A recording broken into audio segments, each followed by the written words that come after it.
Hello everyone, welcome to my channel. I'm Vaibhav Singhania and you're watching Ashraj Academy. आप लोगों को पता है हम लोग गॉस लॉ के बारे में जो हमारा प्रीवियस लेक्चर है उसमें हम लोग बात कर चुके हैं। गॉस लॉ मैंने आप लोगों को बहुत अच्छे से समझाया है और अगर आप वो लेक्चर नहीं देखे हैं तो मैं आप सभी लोगों से रिक्वेस्ट करूंगा वो लेक्चर जरूर देखें, क्योंकि वहां पे सिर्फ और सिर्फ गॉस लॉ के बारे में आप लोगों को पता नहीं चलेगा। वहां पे वो गॉस लॉ कैसे आया, ठीक है, द रीजन बिहाइंड उसका प्रूफ वो आप लोगों को वहां पे पता चलेगा। ठीक है, क्यों हम लोग गॉस लॉ में Q enclosed by epsilon not लेते हैं, क्यों हम लोग जो गॉसियन सरफेस के बाहर के चार्जेस नहीं इंक्लूड करते, इसका मैंने बहुत अच्छे से रीजन वहां पे दिया है सॉलिड एंगल के कंसेप्ट को यूज करते हुए। राइट, तो आप लोग वो लेक्चर जरूर देखें, तभी आप ये आगे के लेक्चर्स देखें। ठीक है, तो ये प्रीवियस टू प्रीवियस लेक्चर की बात थी हम लोग, और जस्ट इसके प्रीवियस लेक्चर में electric field due to cylindrical charge distribution निकालना सीखे। हम लोगों ने सीखा कि गॉस लॉ कितना पावरफुल टूल है। अगर हम लोग सिमेट्री का इस्तेमाल करें तो electric field due to some standard shape के ऑब्जेक्ट्स के कारण, ठीक है, अगर आपके पास चार्ज डिस्ट्रीब्यूशन किसी सिलेंडर फॉर्म में हो, लाइन ऑफ चार्ज फॉर्म में हो, एक पॉइंट चार्ज पार्टिकल हो, तो गॉस लॉ की मदद से कितनी आसानी से हम लोग इलेक्ट्रिक फील्ड कैलकुलेट कर लेते हैं, ये हम लोगों ने देखा। ठीक है, आज हम लोग जो है इलेक्ट्रिक फील्ड वो स्फेरिकल चार्ज के कारण देखेंगे कि अगर आपके पास स्फेरिकल चार्ज डिस्ट्रीब्यूशन हो जाता है तो इलेक्ट्रिक फील्ड क्या होगी, इस बारे में हम लोग आज समझेंगे। ठीक है, अशराज एकेडमी के बारे में मैं आप लोगों को बता देता हूँ। आज का लेक्चर चालू करने से पहले मैं आप लोगों को यहाँ पे ऐसे जो है कंसेप्ट प्रोवाइड करूंगा जो आप किसी भी ऑफलाइन इंस्टीट्यूट में अगर आप जाएंगे तो जिस हिसाब से पढ़ाया जाता है, जितनी बातें बताई जाती हैं, वो सारी बातें आज आप लोगों को यहाँ पता चलेंगी। ठीक है, ये मेरा इनिशिएटिव है और इसीलिए मैं यहाँ पे आप लोगों को वो सारी बातें बताने के लिए कोशिश करूंगा जो वहां पे बताई जाती है। सिर्फ और सिर्फ यहाँ की कंसेप्चुअल सीरीज जो चल रही है जिसमें थ्योरेटिकल बातें बताई जाती हैं, उनको देख के आप ये बिल्कुल सेटिस्फाइड हो सकते हैं कि आप लोगों का एग्जाम जो है वो इससे ज्यादा इसके बाहर में नहीं पूछा जाएगा। ठीक है, और इसके साथ साथ मैं इलेक्ट्रोस्टैटिक्स की और भी बाकी चैप्टर्स की भी प्रॉब्लम सीरीज भी बना रहा हूँ। ठीक है, उस प्रॉब्लम सीरीज में आप लोग इन कंसेप्ट्स का एप्लीकेशन सीख सकते हैं। ठीक है, तो ये आप लोग यहाँ पे कंसेप्ट सीखेंगे, प्रॉब्लम सीरीज में उनका एप्लीकेशन सीखेंगे, और प्रैक्टिस के लिए मैंने आप लोगों को पहले ही बताया हुआ है, आप लोगों को एक बुक्स चाहिए। ठीक है, आप लोग एक टेस्ट सीरीज ज्वाइन कर लीजिए किसी भी अकेडमीज की, तो आप लोगों को बस एक दो बुक ले लीजिए आप। ठीक है, या तो अरिहंत पब्लिकेशन की ले लीजिए या फिर आप टीएमएच पब्लिकेशंस की बुक ले लीजिए। फिजिक्स की बहुत सारी बुक्स आती है सॉल्व्ड एग्जांपल्स की, तो वो आप कोई भी ले सकते हैं और फिर उसके बाद आप डिस्टेंस लर्निंग प्रोग्राम में आप टेस्ट सीरीज भी ज्वाइन कर सकते हैं। ठीक है, तो टेस्ट सीरीज देना ना भूलें, क्योंकि प्रैक्टिस का कोई भी विकल्प नहीं है और यहाँ पे जो भी कंसेप्ट बताया जाएगा that is more than sufficient, इस बात की मैं गारंटी लेता हूँ। ठीक है, सो आज का लेक्चर हम लोग चालू करते हैं electric field due to a spherical charge distribution, जिसमें हम लोग सबसे पहला केस हॉलो स्फीयर के बारे में बात करेंगे। तो देखो, हॉलो स्फीयर का मतलब क्या? हॉलो स्फीयर का एक अगर मैं एग्जांपल दूं आप लोगों को, तो सब लोग बचपन में खेलते हैं टेनिस बॉल, आप लोगों ने देखी होगी। ठीक है, टेनिस बॉल क्या हॉलो स्फीयर रहती है? यहाँ एक स्फेरिकल ऑब्जेक्ट रहता है लेकिन अंदर में कुछ भरा नहीं होता, उसको दबाते थे दब जाती है। राइट, तो ये एक हॉलो स्फीयर का एग्जांपल है। कहने का मतलब ये है कि अगर आपके पास कोई स्फीयर है, ठीक है, जिसमें जो मास है उस स्फीयर का बस एक स्मॉल थिकनेस में ही कंसंट्रेटेड है और अंदर में पूरी हवा भरी हुई है। अरे अंदर में यहाँ पे एयर है और यहाँ पे ये बहुत थिन थिकनेस का है। ये टी की वैल्यू अगर इसका मैं रेडियस आर बोल दूं तो T is much much much less than R. ठीक है, तो एक बहुत छोटे से थिकनेस में सारा स्फीयर का मास उसी में है बस। ठीक है, तो ऐसे चीज को हम लोग हॉलो स्फीयर बोलते हैं। ठीक है, तो टेनिस बॉल एक एग्जांपल है हॉलो स्फीयर का। ठीक है, या फिर आप एक और बहुत एग्जांपल ले लेते हैं जो टेबल टेनिस वाली बॉल आती है। टेबल टेनिस वाली बॉल भी एग्जांपल है हॉलो स्फीयर का। ये हॉलो स्फीयर्स के एग्जांपल हो गए। और सॉलिड स्फीयर का एग्जांपल क्या हुआ? जो ड्यूस की बॉल आती है, अरे जिससे इंटरनेशनल क्रिकेट खेला जाता है, इंटरनेशनल क्रिकेट वाली बॉल। ठीक है क्या? तो जिससे इंटरनेशनल क्रिकेट खेला जाता है वो वाली बॉल आपका एग्जांपल हो गई सॉलिड स्फीयर का। तो हम लोग सबसे पहले हॉलो स्फीयर की बात करेंगे। हॉलो स्फीयर में भी दो केस बनते हैं इलेक्ट्रिक फील्ड निकालने के। एक तो जब आप लोग उस स्फीयर के बाहर के पॉइंट की बात करेंगे, ठीक है, when the distance this r is greater than the radius of this shell. जो भी यहाँ पे मैं होलोस्फेरिकल शेल की बात कर रहा हूँ, जब मैं डिस्टेंस r की वैल्यू इसके रेडियस से बड़ी बोलूंगा, तब मैं किस पॉइंट की बात कर रहा हूँ, आउटसाइड द स्फीयर पॉइंट की, ठीक है। और दूसरा केस होगा जब हम लोग स्फीयर के अंदर इलेक्ट्रिक फील्ड की बात करेंगे, राइट। तो स्फीयर को मैंने दो पार्ट में डिवाइड किया है, ठीक है, स्फीयर को मैंने दो पार्ट में डिवाइड किया है, किसमें, हॉलो स्फीयर में, और दूसरा किसना, सॉलिड स्फीयर में। अब ये हॉलो स्फीयर में भी मैंने दो केस बनाए, ठीक है, when r is less then और इक्वल टू r, और when r is greater then r, ठीक है क्या। तो ये केसेस मैंने बनाए। इनफैक्ट इसको ऐसे लिखना ज्यादा बेटर है, ये आप लोगों को बाद में पता चलेगा, when r is greater equal to r और when r is less than r, ठीक है। इसका मतलब क्या, इनसाइड द स्फीयर होगा, और इसका मतलब outside the sphere. When point lies outside the sphere, तो इलेक्ट्रिक फील्ड कैसी होगी, और अंदर में कैसी होगी, same to same solid sphere के केस में भी जाएगा, ठीक है। इसमें भी दो केस बनेंगे, when r is less than r और when r is greater equal to r, ठीक है। तो मैंने क्या बोला, स्फीयर को मैंने दो पार्ट में ब्रेक किया, हॉलो स्फेरिकल का अलग मैंने इलेक्ट्रिक फील्ड बोली, सॉलिड स्फीयर की मैंने अलग इलेक्ट्रिक फील्ड बोली, किस हिसाब से हम लोग बनाएंगे। और इसमें भी दो केसेस बनेंगे, जब अंदर में इलेक्ट्रिक फील्ड कैसे वेरी करेगी और बाहर में इलेक्ट्रिक फील्ड कैसे वेरी करेगी, दोनों में। तो टोटल 4 केस की स्टडी आज हम लोग करने वाले हैं स्फीयर के केस में, ठीक है। मैंने आप लोग को हॉलो स्फीयर और सॉलिड स्फीयर में भी बताया कि क्या डिफरेंस होता है। एक्चुअल में आप लोगों को फील बोली कि क्या हॉलो स्फीयर और सॉलिड स्फीयर में डिफरेंस होता है। तो लिख लीजिए सारी बातें। स्फीयर के केस में हम लोग इस तरह से जो है डिवीजन करेंगे, 4 केसेस पढ़ेंगे, सारी बातें आप लिख सकते हैं वीडियो पॉज करके, ठीक है। मैं तो आगे बढ़ रहा हूँ। अब आगे हम लोग देखते हैं कि किस हिसाब से हम लोग इस पे निकालेंगे इलेक्ट्रिक फील्ड, राइट। मैं आप लोगों को इलेक्ट्रिक फील्ड का जो लेक्चर यहाँ पे आज दूंगा, आप लोग डेफिनेटली अगर पूरा लेक्चर देखेंगे तो you will find difference between कि आप लोग बाहर से क्या पढ़ रहे हैं और आप लोगों को यहाँ क्या पढ़ाया जा रहा है, ठीक है। तो जरूर देखिए, किसी भी आर पॉइंट पे अगर मैं इलेक्ट्रिक फील्ड की बात करूं, ये आर पॉइंट में सेंटर से मेजर करूंगा स्फीयर के, ठीक है। और मैंने ये बोला कि हॉलोस्फीयर है जिसका मास एक थिन थिकनेस में पूरा का पूरा मास है, और इसको मैंने चार्ज दे दिया Q, ठीक है। ये Q चार्ज का स्फीयर। अब मुझे इस पॉइंट पे इलेक्ट्रिक फील्ड निकालनी है। तो इलेक्ट्रिक फील्ड निकालने के लिए हम लोग क्या क्या चीज करते हैं आप लोगों को पता है, ठीक है। हम लोगों ने सिलेंडर वाले चैप्टर में भी देखा, इस पॉइंट पे इलेक्ट्रिक फील्ड निकालने के लिए मेरे को तो गॉस लॉ यूज करना है, और गॉस लॉ यूज करने के लिए सबसे पहली बात होती है गॉसियन सरफेस। और गॉसियन सरफेस भी मैं कैसे बनाता हूं, ताकि जो इलेक्ट्रिक फ्लक्स वाला फॉर्मूला है, E vector dot dA vector Q enclose by this Gaussian surface divide by epsilon not. Epsilon not क्यों लेता हूं, क्योंकि मैं वैक्यूम की बात कर रहा हूं।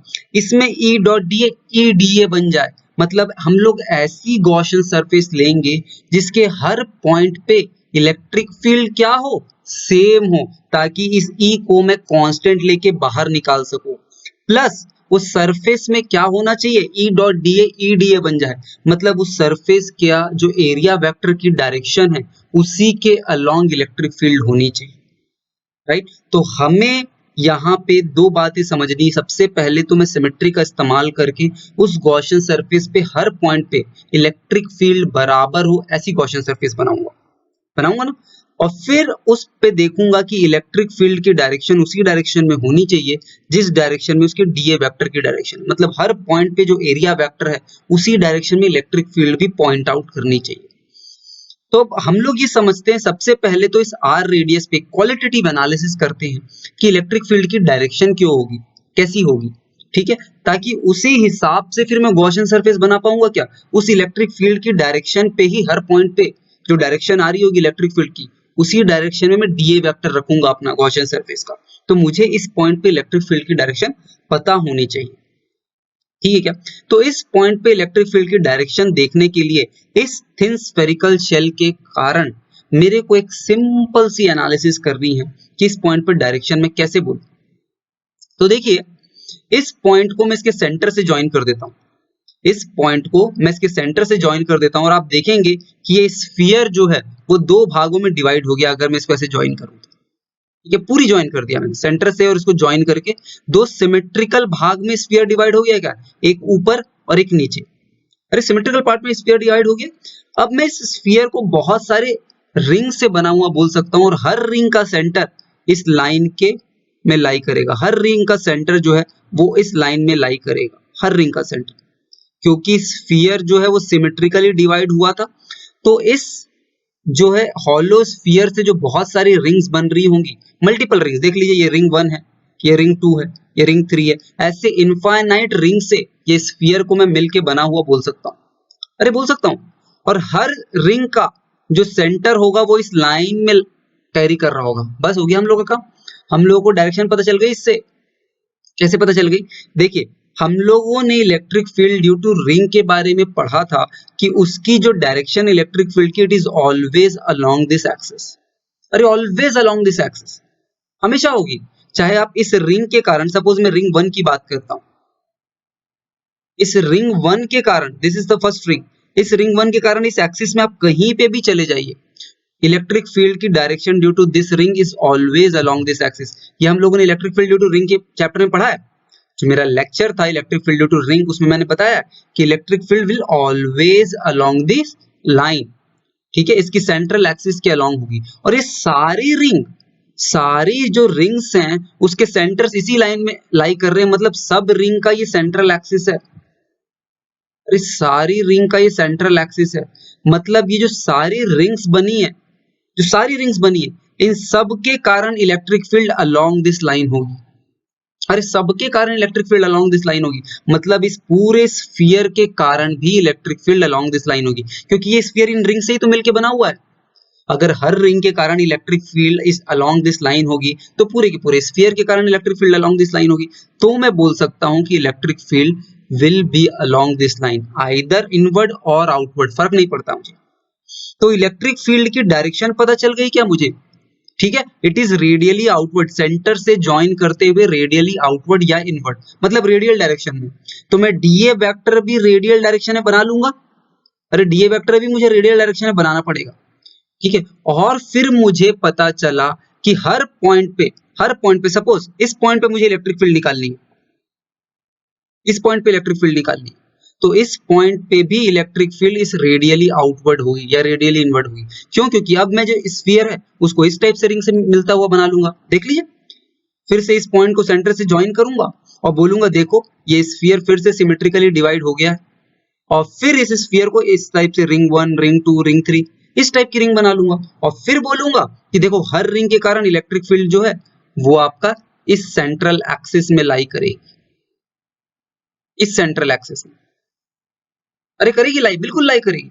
तो मुझे एक बात पता चली कि आर डिस्टेंस में किसी भी पॉइंट पे चले जाऊं मैं, आर डिस्टेंस पे, हर पॉइंट पे जो इलेक्ट्रिक फील्ड है आर डिस्टेंस में वो रेडियली आउटवर्ड या फिर इनवर्ड होगी, मतलब रेडियल डायरेक्शन में होगी हर पॉइंट पे। तो मैं हर पॉइंट पे एक स्फेरिकल सरफेस, गॉसियन सरफेस बना लूंगा, क्योंकि स्फेरिकली गॉसियन सरफेस ऐसी होगी जिसका डीए वेक्टर हर पॉइंट पे रेडियल डायरेक्शन में होगा। तो E dot dA E dA हो जाएगा। और since every point is symmetric with respect to this sphere, किसी भी पॉइंट में आप कोई भी डिफरेंस नहीं निकाल सकते। अगर आप आर डिस्टेंस पे, आर रेडियस का एक गॉसियन सरफेस बनाते हैं, इमेजिनरी गॉसियन सरफेस, अरे इस पॉइंट से पास होता हो क्योंकि इसी पॉइंट पे इलेक्ट्रिक फील्ड निकालनी है ना, और गॉसियन सरफेस जो आप बनाएंगे, ठीक है, उस पॉइंट पे इलेक्ट्रिक फील्ड, जिस पॉइंट पे आप लोगों को निकालनी है, गॉसियन सरफेस उसी से पास होता हुआ बनना चाहिए, क्योंकि इलेक्ट्रिक फ्लक्स निकालेंगे ना इस गॉसियन सरफेस से, तो इसका मतलब क्या है, हर पॉइंट पे इलेक्ट्रिक फील्ड लिखेंगे इस गॉसियन सरफेस पे, ई डॉट डीए। ठीक है, तो मैं इस पॉइंट को सेंटर मानता हुआ एक आर रेडियस का गॉसियन सरफेस बना दूंगा। ठीक है, एक स्फेरिकल गॉसियन सरफेस मैंने कैसे डिसाइड किया? क्योंकि इलेक्ट्रिक फील्ड की डायरेक्शन रेडियली आउटवर्ड थी। तो स्फेरिकल गॉसियन सरफेस इसलिए डिसाइड कर पाया मैं क्योंकि इलेक्ट्रिक फील्ड की डायरेक्शन रेडियली आउटवर्ड थी। तो इस गॉसियन सरफेस के हर डीए वेक्टर की भी डायरेक्शन मुझे पता है रेडियली आउटवर्ड होती है, तो E dot dA E DA बन जाएगा। ठीक है, और मुझे ये बात भी पता चली कि ये स्फेरिकल जो सरफेस मैंने बनाई है गॉसियन सरफेस, इसके हर point is symmetric with respect to this sphere. किसी भी पॉइंट में कोई डिफरेंस बता दो आप, अरे कोई डिफरेंस नहीं है। जो ये ए पॉइंट है इस स्फीयर के रेस्पेक्ट में सेम टू सेम ये बी पॉइंट भी है, कोई डिफरेंस नहीं है, सिमेट्री है। तो हर पॉइंट पे इलेक्ट्रिक फील्ड भी सेम होगी, मतलब हर पॉइंट पे इलेक्ट्रिक फील्ड का मैग्नीट्यूड भी सेम होगा। तो दो बातें मैंने बताई, ठीक है, कि जो स्फेरिकल गॉसियन सरफेस बनी उस पे हर पॉइंट पे इलेक्ट्रिक फील्ड सेम होगी, क्योंकि किसी भी दो पॉइंट में आप डिफरेंस क्रिएट नहीं कर सकते, और हर पॉइंट सेम है तो इलेक्ट्रिक फील्ड क्यों भेदभाव करेगी, हर पॉइंट पे वो भी सेम रहेगी, पहली बात। दूसरी बात कि हर पॉइंट पे इलेक्ट्रिक फील्ड रेडियली आउटवर्ड है, और डीए वेक्टर भी स्फीयर का डीए वेक्टर भी, क्योंकि हमने इसको सेंटर मानते हुए बनाया, वो भी रेडियली आउटवर्ड है हर पॉइंट पे, तो E dot dA E dA हो जाएगा। ठीक है, तो अब खत्म हो गया सवाल, अरे खत्म हो गया। अब मैं गॉसियन सरफेस पे यहाँ पे अप्लाई कर दूंगा, हर पॉइंट पे इलेक्ट्रिक फील्ड सेम, तो उसको मैं ई मैग्नीट्यूड बोल देता हूँ, और direction is r cap, radially outward. DA vector का मैग्नीट्यूड आर कैप, इसी का integration is equals to Q enclosed by the Gaussian surface divide by epsilon, और इसकी वैल्यू आ जाएगी r cap dot r cap 1, same direction में, ये बाहर आ जाएगा क्योंकि कांस्टेंट है हर पॉइंट पे, और ये आ जाएगा आपके पास डीए, मतलब पूरे के पूरे गॉसियन सरफेस का area is equals to Q enclosed by epsilon. तो पूरे के पूरे गॉसियन सरफेस का एरिया कौन सा होगा, अरे एक स्फेरिकल गॉसियन सरफेस आपने ली है, कौन सी गॉसियन सरफेस ली है आपने, स्फेरिकल। अगर आपने स्फेरिकल गॉसियन सरफेस ली है तो उसका एरिया कितना होगा, आर रेडियस की स्फीयर लिया है क्या आपने गॉसियन सरफेस, अरे आर रेडियस पे बनाना था, यहाँ पे इलेक्ट्रिक फील्ड स्मॉल आर, ठीक है, तो इसका एरिया 4 पाई आर स्क्वायर लिख दूं, अब मैं लिख देता हूं, तो इसका वैल्यू हो जाएगी, देखिए यहां से E का magnitude multiplied by 4 pi r square is equals to Q enclosed by epsilon not, जिसकी वैल्यू आपके पास इलेक्ट्रिक फील्ड की निकल के आ जाएगी, इट इज क्यू एनक्लोज्ड, और क्यू एनक्लोज मैंने चार्ज स्फीयर कितने का माना था, क्यू चार्ज का माना था, इस गॉसियन सरफेस ने पूरा का पूरा स्फीयर एनक्लोज किया हुआ है क्या, और जिसका चार्ज क्यू था, तो मैं क्यू एनक्लोज को यहाँ पे क्यू लिख देता हूँ, इसको मैंने क्यू लिख दिया, क्यू बाय एप्सिलॉन नॉट, और ये 4 पाई आर स्क्वायर यहाँ डिनोमिनेटर में आ जाएगा, इसका मैग्नीट्यूड निकाल रहे हैं ना अपन, 4 पाई आर स्क्वायर। अब आप देखिए ये 4 पाई एप्सिलॉन नॉट को मैं के लिख देता हूँ, इस 4 पाई एप्सिलॉन नॉट को मैं के लिख देता हूँ, तो मेरा इलेक्ट्रिक फील्ड निकल के आ जाएगा, इलेक्ट्रिक फील्ड का मैग्नीट्यूड इज इक्वल्स टू के क्यू बाय आर स्क्वायर, ये आपके पास इलेक्ट्रिक फील्ड का मैग्नीट्यूड आ जाएगा, ठीक है क्या।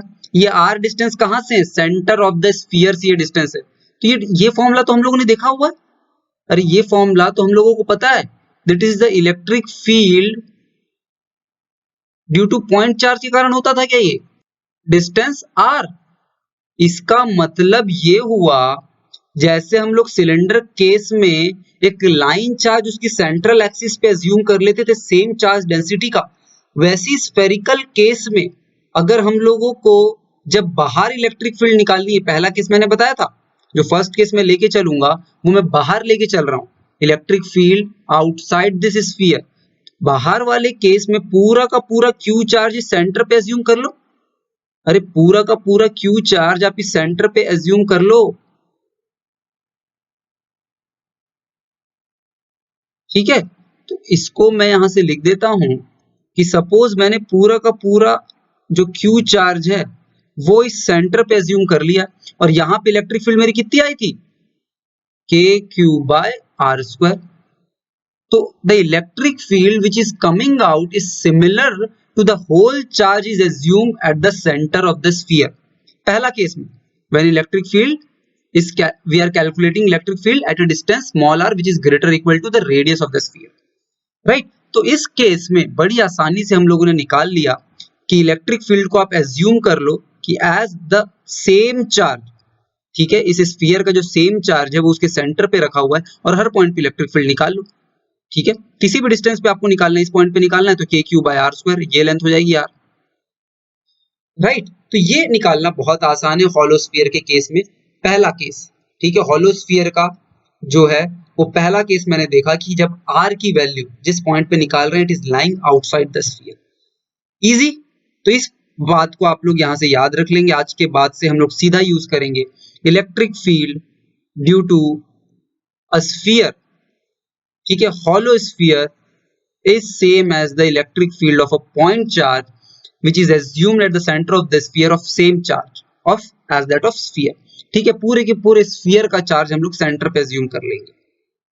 ठीक है, दूसरा केस पे मूव करते हैं कि जब जिस पॉइंट पे हम लोग इलेक्ट्रिक फील्ड निकाल रहे हैं वो रेडियस ऑफ स्फीयर से छोटी है, मतलब पॉइंट जो है लाइज इनसाइड द स्फीयर। इसको हम लोग लिख सकते हैं, it means like point is lying inside the sphere.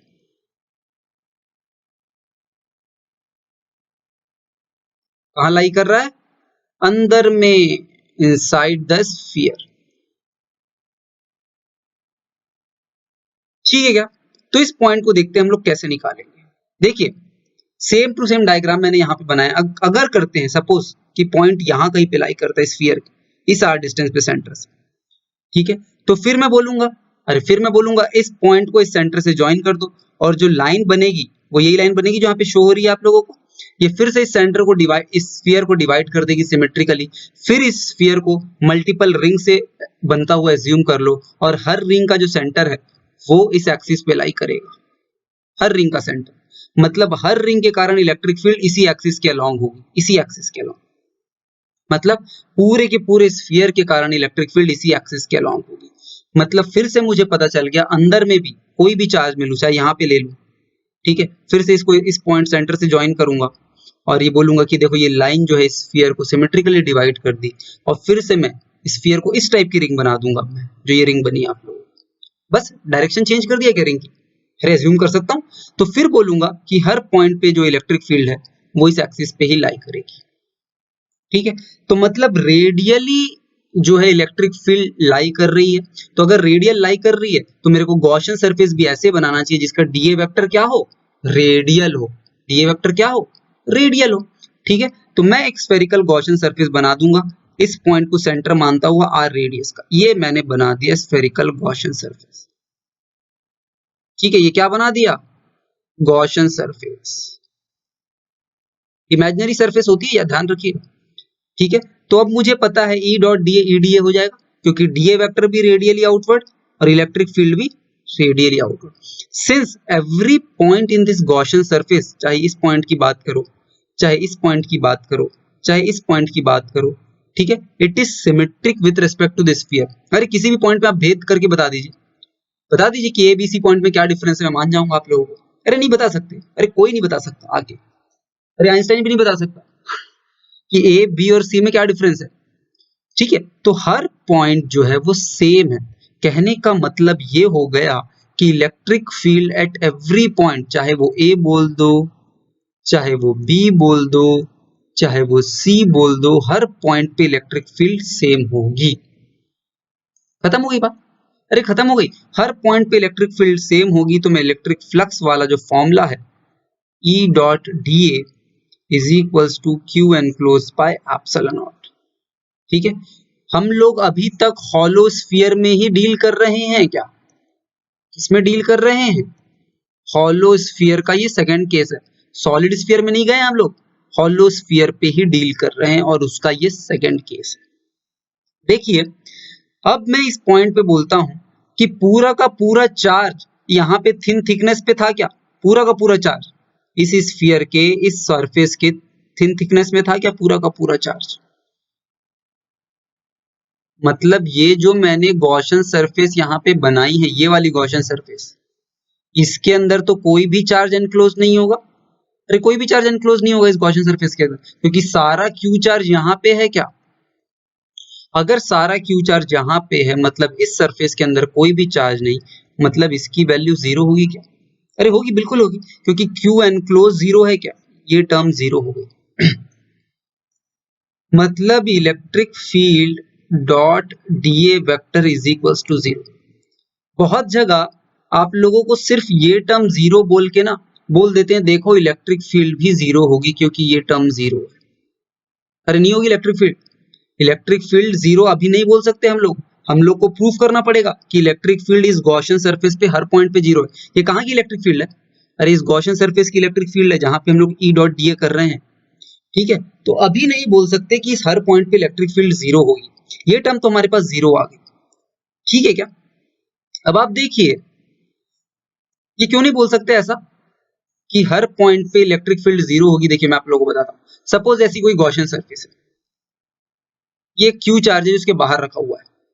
अब मैंने आप लोगों को गॉस लॉ के चैप्टर में बताया है कि इस क्यू चार्ज के कारण total electric flux passing through this surface, मतलब इस क्यू चार्ज के कारण ई वेक्टर डॉट डी ए वेक्टर जीरो होगा। अरे होगा, total electric flux because of this charge. ये मैंने आप लोगों को गॉस लॉ वाले लेक्चर में बताया है प्रूफ करके कि क्यों जीरो होगा। ठीक है, तो इस क्यू चार्ज के कारण ई डॉट डी ए जीरो है। पर क्या इस क्यू चार्ज के कारण हर पॉइंट पे इलेक्ट्रिक फील्ड जीरो है? अरे नहीं, जीरो है। इस पॉइंट पे अगर मेजर करूंगा तो इलेक्ट्रिक फील्ड इस डायरेक्शन में आएगी, के क्यू बाय आर स्क्वायर। ठीक है, इस पॉइंट पे मैं मेजर करूंगा तो इलेक्ट्रिक फील्ड इस डायरेक्शन में आएगी, के क्यू बाय आर टू का स्क्वायर कुछ। तो हर पॉइंट पे इलेक्ट्रिक फील्ड आएगी, लेकिन ई डॉट डी ए जीरो है। ठीक है, तो सिर्फ इस चीज को बोल देने से ये चीज नहीं आ जाती, तो हम लोग को प्रूफ करना पड़ेगा। देखिए प्रूफ कैसे करेंगे। सिंस आई एम सेइंग कि A B C point is same, हर पॉइंट पे इलेक्ट्रिक फील्ड सेम होगी, मतलब इसको मैं ऐसे लिख सकता हूं, हर पॉइंट पे इलेक्ट्रिक फील्ड को जो एक मैग्नीट्यूड मान लिया ई, और उसकी डायरेक्शन आर कैप मान लूं क्या, रेडियली आउटवर्ड, अभी प्रूफ किया। और इस डीए वेक्टर को भी मैं रेडियली आउटवर्ड मान देता हूं क्योंकि स्फेरिकल सरफेस है। इसका flux is equals to zero. अब आप देखिए ई को मैं बाहर निकाल सकता हूं। अब आप देखिए मैं यहां से ई को बाहर निकाल सकता हूं इस इक्वेशन में। जैसे ही मैंने इस इक्वेशन में ई को बाहर निकाला, r cap dot r cap 1, d A का magnitude is equals to zero. अब ये है सरफेस एरिया ऑफ गॉसियन, जो गॉसियन सरफेस बनाया ना उसका सरफेस एरिया है। इसको मैं लिख सकता हूँ 4 पाई इंटू स्मॉल आर का square is equals to zero. ये टर्म नॉन जीरो है, मतलब जीरो किसको होना पड़ेगा?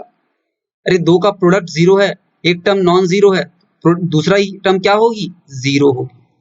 इसका मतलब इलेक्ट्रिक फील्ड का मैग्नीट्यूड जीरो है। और इलेक्ट्रिक फील्ड का मैग्नीट्यूड तो हर पॉइंट पे सेम था क्या? मतलब हर पॉइंट पे इलेक्ट्रिक फील्ड का मैग्नीट्यूड जीरो है। ठीक है, तो आर डिस्टेंस पे मैंने गॉसियन सरफेस प्रूफ करके ये बताया कि हर पॉइंट पे इलेक्ट्रिक फील्ड का मैग्नीट्यूड जीरो है। तो अगर किसी भी पॉइंट की बात हो जाए, सपोज कोई बोले कि इस R2 पॉइंट पे बताओ, ये कोई दूसरा पॉइंट है R2, तो फिर से गॉसियन सरफेस बनाएंगे, Q enclose zero, electric field radially outward, E dot d ए बन जाएगा। Integral of D A zero होगा नहीं, तो ई को ही हर पॉइंट पे जीरो होना पड़ेगा। मतलब एक बात समझ में आ गई, और वो बात ये थी कि हॉलोस्फीयर में क्या, जो दो केसेस बनते हैं जब r लेस देन r होता है, मतलब inside the sphere electric field will always be zero. और अगर हम लोगों को पूछा जाए कि r की वैल्यू ग्रेटर और इक्वल टू r है, ठीक है, r की वैल्यू ग्रेटर और इक्वल टू r है, मतलब point lying on that sphere और point lying outside the sphere, तो उस केस में मैं बोलूंगा इलेक्ट्रिक फील्ड हम लोग कैसे निकालेंगे? As if the same charge q जो स्फीयर में है ना, charge q, it is assume to be at the centre of the sphere, तो उसको मैं बोलता हूं के क्यू बाय आर स्क्वायर। ठीक है, same charge q is assume to be at the centre of sphere. जो चार्ज आपके पास स्फीयर में था ना q, उसी चार्ज q को आप सेंटर में एज्यूम कर लीजिए और किसी भी पॉइंट पे इलेक्ट्रिक फील्ड निकाल दीजिए और बोल दीजिए के क्यू बाय आर स्क्वायर। तो हॉलो स्फीयर का केस यहां से कंप्लीट हो गया। ठीक है, अगर इनसाइड बात करोगे तो इलेक्ट्रिक फील्ड जीरो, और आउटसाइड बात करोगे तो आप पॉइंट चार्ज की इलेक्ट्रिक फील्ड बोल सकते हैं। खत्म हो गया, हॉलो स्फीयर खत्म हो गया। अब हम लोग इसके पोटेंशियल की बात कर लेते हैं और फिर हम लोग आगे बढ़ेंगे सॉलिड स्फीयर में। देखिए इसकी पोटेंशियल की बात करते हैं कि एक हॉलो स्फीयर में हम लोग पोटेंशियल किस हिसाब से वेरी करेंगे।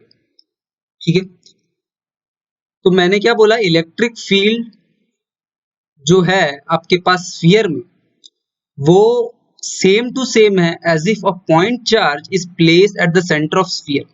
ठीक है, स्फीयर के कारण जो इलेक्ट्रिक फील्ड है वो वैसा ही है जैसे कि एक पॉइंट चार्ज उस सेंटर पे रखा हुआ है। तो जब हम लोग इलेक्ट्रिक पोटेंशियल की बात करेंगे स्फीयर के कारण, किसकी बात करेंगे? इलेक्ट्रिक पोटेंशियल की। ठीक है, तो इस चीज को अच्छे से समझते हैं, आज के बाद से इस चीज में कोई कंफ्यूजन नहीं होगा।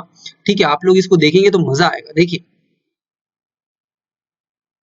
अगर ये एक स्फीयर है जिसपे क्यू चार्ज रखा हुआ है, और मैं अगर किसी पॉइंट पे इलेक्ट्रिक फील्ड की बात करूं, इस पॉइंट पे, तो मुझे पता है इस डायरेक्शन में इलेक्ट्रिक फील्ड होगी रेडियली आउटवर्ड, क्योंकि ये वैसा ही बिहेव करता है जैसा कि सेम चार्ज क्यू सेंटर पे रखा हुआ है और उसकी वैल्यू अगर ये r डिस्टेंस है तो इस पॉइंट पे हो जाएगी KQ बाय आर स्क्वायर। ये मेरे को पता है, KQ बाय आर स्क्वायर इस पॉइंट पे इसकी इलेक्ट्रिक फील्ड हो जाएगी, ठीक है। और हमने इलेक्ट्रिक पोटेंशियल वाले चैप्टर में पढ़ा हुआ है माइनस में dV by dr is equals to ER बोलता हूं क्या मैं? किसी भी डायरेक्शन में rate of change of potential with a minus sign is equals to electric field in that direction. Since electric field is varying as a point charge, electric field कैसे very कर रही है? केस ऑफ पॉइंट चार्ज जैसा।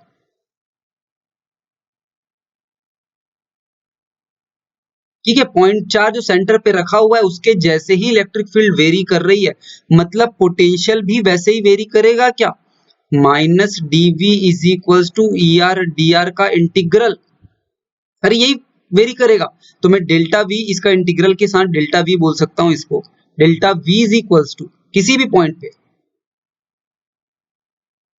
ठीक है, delta V is equals to integral of minus dV is equals to integral of ER dr। और जो ER है सिर्फ उसी पे तो डेल्टा V डिपेंड करता है, और ER तो वैसा वेरी कर रहा है जैसा कि एक पॉइंट चार्ज सेंटर पे रखा हुआ है। मतलब इस चार्ज के कारण जो इलेक्ट्रिक फील्ड होती वही इलेक्ट्रिक फील्ड होगी इस स्फीयर के कारण भी, सॉरी इस चार्ज के कारण जो पोटेंशियल होता, इलेक्ट्रिक फील्ड नहीं सॉरी, पोटेंशियल जो इस चार्ज के कारण होता सेम टू सेम पोटेंशियल होगा इस स्फीयर के कारण भी।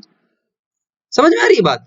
तो बहुत आसान है, इस चार्ज के कारण पोटेंशियल तो मुझे किसी r पॉइंट पे पता है, अगर इलेक्ट्रिक फील्ड ये है तो पोटेंशियल तो मुझे पता है it is KQ by R इस पॉइंट चार्ज के कारण। तो बस इस सरफेस के कारण भी, इस स्फेरिकल सरफेस के कारण भी इस पॉइंट पे पोटेंशियल KQ बाय R हो जाएगा, क्योंकि पोटेंशियल सिर्फ और सिर्फ किस पे डिपेंड करता है? इलेक्ट्रिक फील्ड पे। और बाहर इसके इस चार्ज डिस्ट्रीब्यूशन के बाहर इलेक्ट्रिक फील्ड तो वैसे ही वेरी हो रही है जैसा a plus Q charge is place at the centre of the sphere, तो पोटेंशियल भी वैसे ही वेरी होगा जैसा plus Q charge is place at the centre of the sphere, right. तो किसी भी पॉइंट पे आज के बाद से आपको किसी भी r डिस्टेंस पे कोई पूछ दे कि बताओ यहाँ पे पोटेंशियल कितना है, तो आप तो बोलोगे KQ बाय R, अगर ये R लेंथ है तो, ठीक है। ध्यान रखिएगा electric field similar outside of sphere रहती है, सिर्फ कहां रहती है? Outside the sphere. तो पोटेंशियल भी सेम टू सेम वेरी करेगा इस पॉइंट चार्ज के जैसा outside the sphere, inside the sphere नहीं, ठीक है। तो यहां से एक बात पता चल गई हमें, हॉलो स्फीयर के केस में अगर मैं इसका पोटेंशियल बनाना चाहूं तो, पोटेंशियल का वेरिएशन अगर मैं बनाना चाहूं तो सपोज ये मेरी कोऑर्डिनेट एक्सिस है, ये आपके पास रेडियस है स्फीयर का R पॉइंट, ये पॉइंट सेंटर था 0, ठीक है। तो इस पॉइंट तक इलेक्ट्रिक फील्ड तो आप लोगों को पता चल गई KQ बाय R से वेरी करेगी, मतलब इस पॉइंट पे इलेक्ट्रिक पोटेंशियल कितना होगा? फील्ड नहीं सॉरी पोटेंशियल।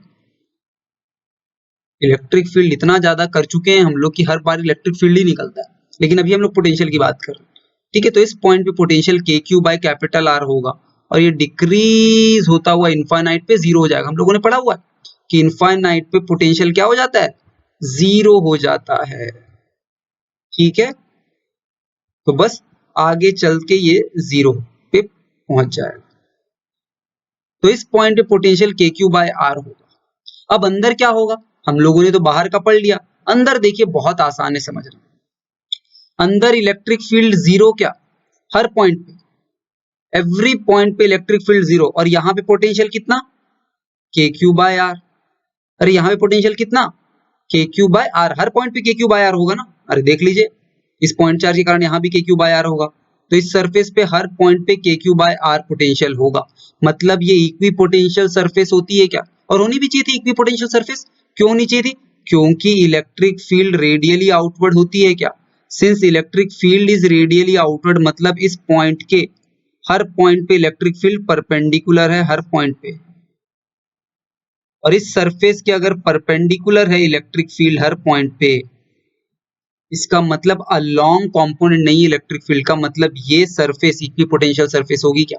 अरे होगी। हम लोगों ने पढ़ रखा है कि अगर इलेक्ट्रिक फील्ड का कंपोनेंट अलोंग द सरफेस नहीं तो उस डायरेक्शन में पोटेंशियल वेरी होगा नहीं, और उस डायरेक्शन में पोटेंशियल वेरी नहीं होगा तो इक्विपोटेंशियल सरफेस होगी। सब पढ़ रखा है हम लोगों ने लेक्चर 7 में इलेक्ट्रिक पोटेंशियल और इलेक्ट्रिक फील्ड का वेरिएशन है। अब हम लोगों को पता चल गया कि इस पॉइंट पे इलेक्ट्रिक पोटेंशियल जो है वो KQ बाय कैपिटल R है। तो मैं एक काम करता हूं, मैं अंदर में पोटेंशियल जानने की कोशिश करता हूं और एक किसी पाथ पे मूव कर जाता हूं। ठीक है, इस पाथ में जब मैं मूव करूंगा तो मेरे को पता है कि जो माइनस में dv होगा वो ER इंटू dr होगा। माइनस में अगर मैं ये dr वेक्टर मानूं कोई सा जिस डायरेक्शन में मूव किया हूं, तो इस डायरेक्शन में जो ER डॉट dr होगा आपके पास, लेकिन इलेक्ट्रिक फील्ड तो अंदर में जीरो है, इलेक्ट्रिक फील्ड तो अंदर में है ही नहीं, तो मतलब ये टर्म जीरो हो गई, मतलब dv जीरो हो गया, मतलब v कांस्टेंट हो गया। मतलब यहाँ पे जो v था वही v यहाँ पे होगा। समझ में आ रही बात? तो अंदर में अगर इलेक्ट्रिक फील्ड नहीं है, अंदर में अगर इलेक्ट्रिक फील्ड नहीं है तो पोटेंशियल को चेंज कौन करेगा? dv की वैल्यू तो हमेशा जीरो होगी। तो अगर अंदर में इलेक्ट्रिक फील्ड नहीं है तो किसी भी पॉइंट पे आप मूव करते रहिए, ठीक है, हर पॉइंट पे पोटेंशियल सेम होगा, हर पॉइंट पे, किसी भी पॉइंट पे, मतलब पूरा का पूरा स्फेरिकल सरफेस इक्वी पोटेंशियल होगा। पूरा ये स्पेस जो है वो उसके पास यही पोटेंशियल होगा, क्योंकि इलेक्ट्रिक फील्ड नहीं है और इलेक्ट्रिक फील्ड ही इलेक्ट्रिक पोटेंशियल को चेंज करती है। ठीक है क्या? तो हॉलो स्फीयर के केस में हम लोगों ने जाना कि जो इलेक्ट्रिक पोटेंशियल होगा वो यही होगा KQ बाय R। कहां तक? R तक।